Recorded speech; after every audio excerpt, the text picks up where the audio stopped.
దేవుడు అంటే ఎవరో? సర్వశక్తి గల దేవుడు. రెండో మాట ఏముంది? ఆయనకు అసాధ్యమైనది ఏది? మరి అసాధ్యమైనది ఏమీ లేకపోతే మరి ఇప్పుడు ఇన్ని కీడుల్లో పడ్డావు కదా, ఇవన్నీ రాకుండా ఆపొచ్చు కదా అంటారు. పక్కన ఉంటారు కదా వాళ్ళు అంటుంటారు. అంటే మీ పక్కన ఉన్నవాళ్ళు కాదు, మీరు శోధనలో ఉన్నప్పుడు మీ పక్కన చేరతారు. ఏబు భార్య లాంటి వాళ్ళు, వాళ్ళల్లో సాతాను దూరాడు, వాళ్ళల్లో సాతాను పనిచేస్తున్నాడు అన్న సంగతి మనకు తెలియదు. వాళ్ళు మాట్లాడుతుంటారు. అంతగా దేవుడు ఉంటే, అంతగా సహాయం చేసేవాడైతే ఈ కీడు ఎందుకు వచ్చింది, ఈ సమస్య ఎందుకు వచ్చింది, ఇది రాకుండా ఆపలేకపోయాడా అంటుంటారు. విశ్వాసులమైన మనకి ఏదన్నా రాని, మన చుట్టూ ఉండే అన్యులు ముందొచ్చి వాడే డైలాగ్ ఏంటో తెలుసా? ఏం చేస్తున్నాడు నీ దేవుడని. మన చుట్టూ ఉండేటువంటి అవిశ్వాసులు ఫస్ట్ వచ్చి వేసే డైలాగ్ ఏంటో తెలుసా? మన దగ్గరకు వచ్చి, నీ దేవుడు ఎందుకని కాపాడలేదు, అందుకే చర్చికి వెళ్ళొద్దు అంటున్నాను అంటాడు. ఏదన్నా జరగని వాడు అడిదిప్పి ఇడిదిప్పి తీసుకొచ్చి నువ్వు చర్చికి పోతున్నావు అందుకే జరుగుతుంది అంటాడు. పాపం వాడి తప్పు కాదు అది, వాడిని శోధిస్తున్న దురాత్మ పని చేస్తుంది వాడిని. ఏదన్నా జరగని ఆఖరికి వాడు బైకు పిచ్చి పిచ్చిగా నడిపి మొహం పగలు కొట్టుకుని వచ్చి కూడా, నా మొహం ఎందుకు పగిలిందో తెలుసా, నువ్వు చర్చికి పోతుంటే పగిలింది అంటాడు. అరే నువ్వు రోడ్డు మీద మిడివేలంగా పోయి నువ్వు హెల్మెట్ పెట్టుకోకుండా పోయి తల పగలు కొట్టుకొని మొహం పగలు కొట్టుకొని వస్తే నేను చర్చికి పోవటం నీ మొహం పగలటం సంబంధం ఏముందని నువ్వు అడిగితే కూడా ఊరుకోడు. కాదు, అది అంతే, నువ్వు చర్చికి పోతున్నావు అందుకే నా నెత్తి పగిలింది, నా మొహం పగిలింది అంటాడు. పాపం వాడిది కాదు ఆ తప్పు, వానిలో ఉండి శోధిస్తున్న దురాత్మ తప్పది. అది చేస్తుంది ఆ పని. కొన్ని రకాల కీడులు శోధనలు నీ మీదకి వచ్చినప్పుడు నీతో ఉన్నవాళ్ళు లేదా నీ మనసే నిన్ను అడిగిద్ది, నిజంగా దేవుడు తోడై ఉంటే అసలు ఇలా ఎందుకు జరిగింది, ఇలా జరగకపోతే బాగుండు కదా, ఏం అరచేయి అడ్డుపెట్టి కాపాడలేకపోయాడా, ఏదో అనుకుంటున్నావు కానీ దేవుడు అంతా ఇంత అని, అంతా నీ భ్రమ అనిపిస్తాడు. అప్పుడు నీ డైలాగ్ ఏంది? పక్క వాళ్ళు ఆ మాట అన్నా, లేకపోతే నీ మనసే నీతో ఆ మాట అన్నా, నీ డైలాగ్ ఏం చెప్పు? నువ్వైతే ఏమంటావు అక్క? నువ్వైతే ఏమంటావు? మోకాళ్ళుని ఆ మాట అన్నోళ్ళు అటు పోగానే, ప్రభువా నిజమే కదా తండ్రి, మరి నీ దూతల కాపుదల అంటివి, నేను నీ విడవని ఎడబాయనంటివి, బైబిల్ నిండా పెద్ద పెద్ద మాటలు మాట్లాడితివి, మరి ఎందుకు రానిచ్చావయ్యా, వాళ్ళు అన్నది నిజమే కదా ప్రభువా అని అడుగుదామా? లేకపోతే ఏమందాం? మరి ఏమందాం? నా లైఫ్, నా వారి లైఫ్, నా జీవితం, నా వారి జీవితం నా దేవుడి చేతుల్లో ఉంది. నాకు రెండు తెలుసు, నా దేవునికి తెలియకుండా ఏది జరగదు. నంబర్ 1, నా దేవుడికి తెలిసి ఒక కీడులాగా నా మీదకి ఒక సమస్య వచ్చింది అంటే ఖచ్చితంగా నాకు ఒక గొప్ప మేలు జరగటానికి అది నాంది. ఏమన్నా అర్థమై చప్పట్లు కొడుతున్నారా, లేకపోతే నా ఆనందం కోసం కొడుతున్నారా? శబాష్ శబాష్ అని మీకు దండం. అసలు కేవలం నైట్ దేవునికి స్తోత్రం. మీకు అర్థమై కొట్టారా, లేకపోతే నా ఆనందం కోసమా? ఏమర్థమైంది? మనం ఏం మాటలు మాట్లాడాలి? మనల్ని శోధించిన అపవాది సిగ్గుపడిపోయేటట్టు మాట్లాడాలి.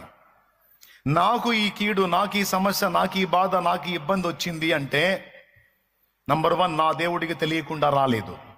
ఎందుకంటే ఆయన ఒక అద్భుతమైన మాట నాతో మాట్లాడాడు. స్త్రీ తన చంటి పిల్లను మరచునా, తన గర్భమున పుట్టిన పిల్లను కరుణింపక మానునా, వారైనా మరచుదురు గాని నేను నిన్ను మరువను అని నా దేవుడు నాతో మాట్లాడాడు. అది అబద్ధం కాదు, సత్యం. చూడుము, నేను నా అరచేతులలో చెక్కి ఉన్నాను, నీ ప్రాకారములు నిత్యము నా ఎదుటనున్నవి అన్నాడు. అంటే నిరంతరం నీ ప్రాకారములను నిన్ను నేను కాస్తున్నాను, నా దృష్టి నీ మీద ఉంది, నీ ప్రాకారం మీద ఉంది, నీ భద్రత మీద ఉంది అని నా దేవుడు మాట్లాడాడు. అలాంటి నా దేవుడు, అంతగా నన్ను కాచే దేవుడు ఈ పరిస్థితిని అనుమతించాడు అంటే ఖచ్చితంగా దీని వెనక నా దేవుని బలమైన ప్రణాళిక, బలమైన ఉద్దేశం ఏదో దాగి ఉంది. అనవసరంగా ఏది నా దేవుడు రప్పించడం, గుండె నిండా ఈ విశ్వాసం ఉండాలి. అనవసరంగా నా దేవుడు దేనిని నా జీవితంలో అనుమతించడు. అనవసరంగా ఏదైనా అనుమతించబడింది అంటే అది అవసరమైతేనే అనుమతించబడిద్ది. ఎందుకంటే నా లైఫ్ని ఎప్పుడో నా దేవుని చేతికి అప్పచెప్పుకున్నాను నేను. ఇప్పుడు నా నా నా వెహికల్ని నడుపుతుంది నేను కాదు, నా దేవుడు నడుపుతున్నాడు. నడపమని ఎప్పుడో ఆయన చేతికి అప్పచెప్పా. నా బ్రతుకు బండిని, నా బ్రతుకు దోణిను నడిపిస్తున్న నావికుడు, నాయకుడు నా ప్రభు. దేవునికి మహిమ. ఇలాంటి మాట మనం మాట్లాడినప్పుడు ఎంత సంతోషపడతాడో ఆయన, ఎంత ఆనందపడతాడో. అప్పుడే మనం ఆయనకి ఇష్టలం కాగలుగుతాం. అలా కాకుండా మనం అనుమానపు మాటలు మాట్లాడి మనం కూడా దిగజారిపోయినట్టుగా వ్యవహరిస్తే ఆయన అభ్యంతర పడతాడు, ఇబ్బంది పడతాడు. ఇంకా చెప్పాలంటే నువ్వు అనుకున్నయే జరుగుతాయి. నువ్వు నెగిటివ్గా అనుకున్నవన్నీ ఖచ్చితంగా జరుగుతాయి. అందుకే ఈరోజు మళ్ళీ ఒక్కసారి మిమ్మల్ని ఈ ఆన్లైన్ ప్రేయర్ సందర్భంగా హెచ్చరిస్తున్నాను. మన ఆలోచనలను జాగ్రత్తగా అమర్చుకోవాలి. మన ఆలోచనలను చాలా జాగ్రత్తగా బ్యాలెన్స్ చేయాలి. ఎందుకంటే మన ఆలోచనలను వాడు ప్రభావితం చేస్తాడు. వాడు ప్రభావితం చేస్తాడమ్మా. మనమే నిప్పు పెట్టుకునే ఆలోచనలు మనకు తెప్పిస్తాడు వాడు. జోక్ కాదు, నిజం. మీకు తెలుసా మన ఆలోచనల వ్యవస్థను వాడు ప్రభావితం చేస్తాడని? కావాలంటే చూడండి, యోహాను సువార్త 13వ అధ్యాయం తీసుకో. యోహాను సువార్త 13వ అధ్యాయం ఒక్కసారి తీసుకో. మొదటి వచనం నుంచి లేకపోతే 2వ వచనం నుంచి చదువు. వారు భోజనము చేయుచుండగా ఆయనను అప్పగింపవలనని సీమోను కుమారుడు ఇస్కరియోతు యూదా హృదయములో అపవాది ఇంతకుముందు ఆలోచన పుట్టించి ఉండెను గనుక. ఆ మాట ఎప్పుడన్నా ఆలోచించారా? ఒక మనిషికి వాడు ఆలోచన పుట్టించడం ఏంటి? ఒక మనిషికి తన ఆలోచనలు తనకుంటాయి కదా. ఇప్పుడు మన ఆలోచనలు మనం చేసుకుంటామా? మనకి ఎవరైనా పుట్టిస్తారా? చెప్పండి. నిద్రపోతున్న గట్టిగా స్తోత్రం చెప్పండి. మెలుగుతున్న వాళ్ళు చెప్పండి. రైట్. మరి చురుగ్గానే ఉన్నారుగా, చెప్పొచ్చుగా. చెప్పండి.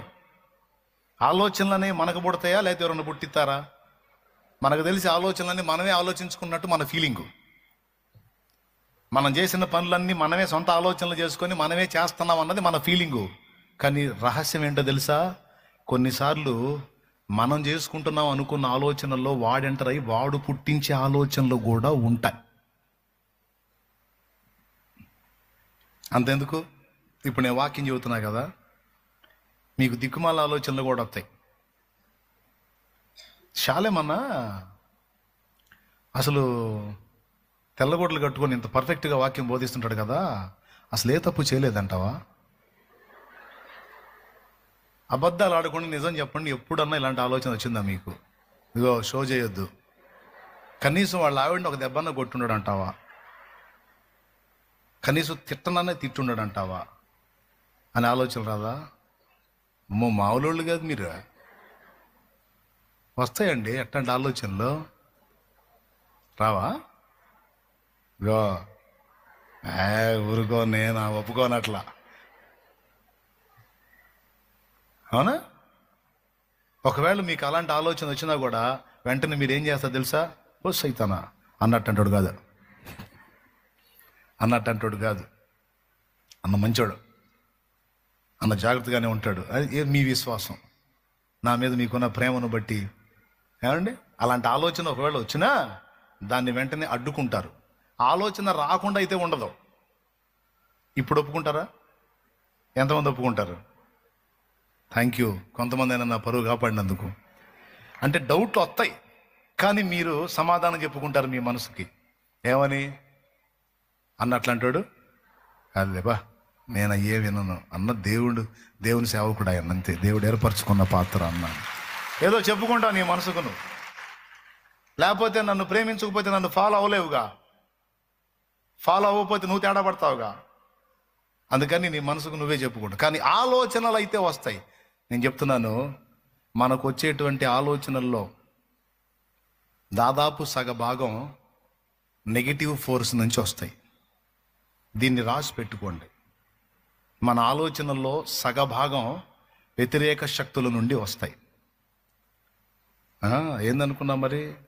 నువ్వేమనుకుంటావు? నువ్వే ఆలోచించుకుంటున్నావు అనుకుంటావు. ఫర్ ఎగ్జాంపుల్ సింపుల్గా చెప్తా. ఇంట్లో గొడవైంది, చిరాకు పుట్టింది. గొడవ దరిద్రం కన్నా చస్తే పోయిద్ది. ఒక్కసారి చచ్చిపోతే పోయిద్ది. ఎట్ట చావాలి? చస్తే పోయిద్ది అనే ఆలోచన ఎప్పుడైనా మీకు వచ్చిందా? వస్తే చేతులు ఎత్తండి. ఎంతమందికి వచ్చిందో చేతులు ఎత్తండి. అట్లా కదిలించండి చేతులు. చాలామంది చేతులు ఊపుతూ ఉన్నారు. అంటే దాదాపు ఇక్కడ ఉన్న వాళ్ళతో దాదాపు వేల సంఖ్యలోనే వచ్చింది అలాంటి ఆలోచన. ఒకసారి చెప్పండి, నేను చెప్తాను.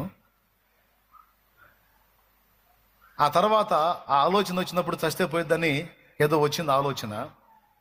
కొద్దిసేపటి తర్వాత దేవుడు దర్శించి ఏదో నీ మైండ్ని వాక్యం ద్వారానో ఎట్లనో కంట్రోల్ చేశాడు. సడన్గా అప్పుడే ఏదో నా షార్ట్ మెసేజ్ ఏదో వచ్చింది నీకు. నీ కోసం చచ్చిపోయిన వాడు ఒకడు ఉండగా నువ్వు చస్తాను బతుకుతానంటూ నిద్రమోహం దానా అని ఒక మాట వచ్చింది. నేను అన్నాను అనుకో, చంప చెళ్ళు అన్నట్టు ఉంటుంది, నిషా దిగిద్ది. నిజమేగా, నా కోసం ప్రాణం పెట్టినంతగా నన్ను ప్రేమించిన యేసయ్య ఉంటే, నా ప్రభు నాకుంటే నేను చావటం ఏంది?